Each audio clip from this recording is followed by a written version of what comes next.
Hello everyone, welcome back to Free Kick. I hope you are doing well. The Champions League is back again and Real Madrid will play against Dortmund. The last time these two teams faced each other, it was at Wembley Stadium back in June for the last UCL final. That was won by Real Madrid 2-0. So this will either be a revenge story or history repeating itself again. Let's begin by talking about Real Madrid. Real Madrid currently occupies the second place right behind Barcelona on La Liga's standings and has had one victory against Stuttgart and one defeat against Lille so far when it comes to its Champions League campaign. Real Madrid are not having a horrible season debut in terms of results, but the team's form can be questioned due to the drastic changes operated for Kylian Mbappe's integration. Although Mbappe scores, the truth is that his integration and harmonization within the squad is still a problem for Ancelotti, and to solve that problem, he has been experimenting with different lineups since the beginning of the season in search of a solution that has still not been found. This new version of Real Madrid has two great strengths. Firstly, its unpredictability. It is a team that can surprise the opponent at any time by scoring and exploiting the tiniest chance to their advantage. Secondly, it is a team that loves spaces and exploits them very well. We have witnessed it several times, including this time when Rodrigo ran down the field to serve Mbappe for this goal. Nevertheless, this Real Madrid team also has serious weaknesses. Firstly, everything needs to be redone in the midfield because it has transformed into a battlefield. That is due to the fact that midfielders like Valverde and Bellingham are used to contribute offensively as well as defensively in an unreasonable way. This takes them out of their roles as midfielders, making them play at every other position instead, in defense as well as in attack, both at the same time, in addition to having to be guardians of the midfield. Even with Tchouaméni and Camavinga's support, neither Valverde or Bellingham will be able to fulfill their roles properly because they simply cannot do everything. Secondly, the defense is weakened with the absence of key elements like Alaba, who is still not back from injury, and Carvajal, for whom the season is officially over. To compensate for these absences, the management has declined any recruitment, so Ancelotti is using Lucas Vázquez and Fran Garcia as replacements for the moment. And finally, the lack of identity. It is impossible to talk about Ancelotti's Real Madrid as a team that has a clear identity. There is no clear playing system in place.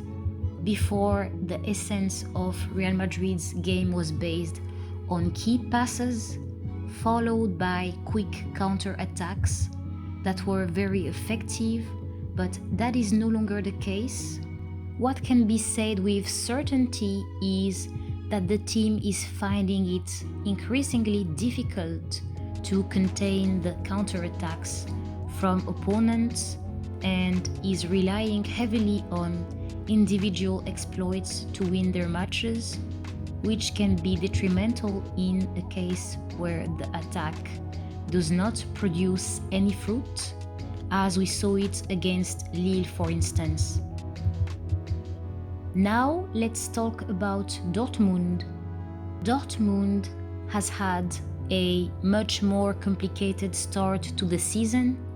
They have a new coach, Nouri Sahin, who is taking his marks, and they currently occupy the 7th place in the Bundesliga's standings.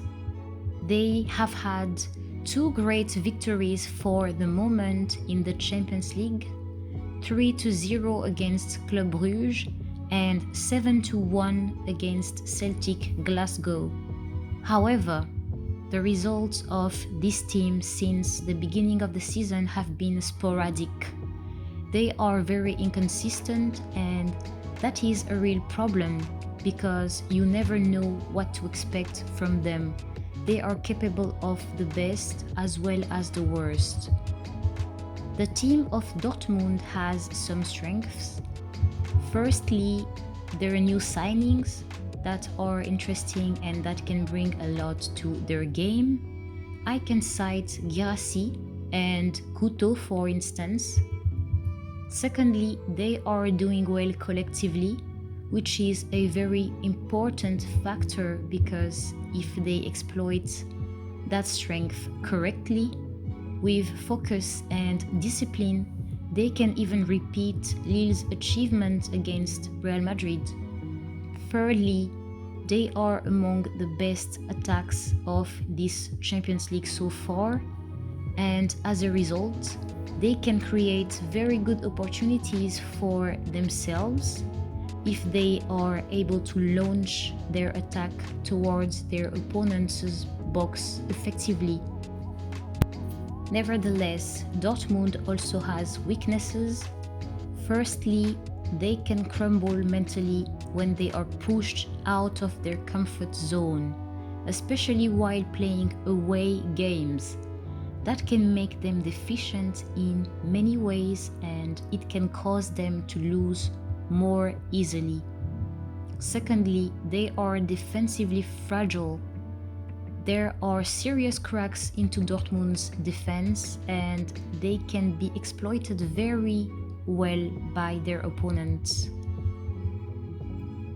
The key players of the match will be Vinicius, Mbappe and Bellingham for Real Madrid, and Guirassy and Brandt for Dortmund. Let's look at some key statistics concerning both teams. Real Madrid has an average of 6.2 shots on target per match compared to 5.34 Dortmund.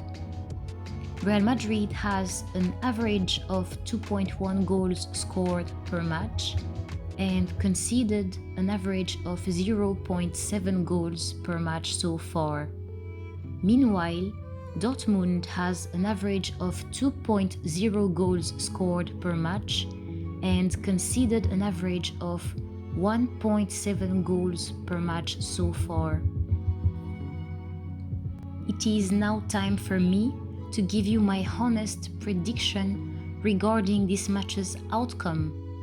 Given all the information I reviewed, I believe Real Madrid will win this match 2-1 against Dortmund.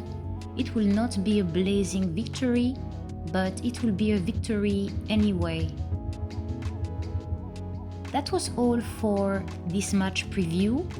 Feel free to share your thoughts in the comment section. Thank you very much for watching, and I see you next time.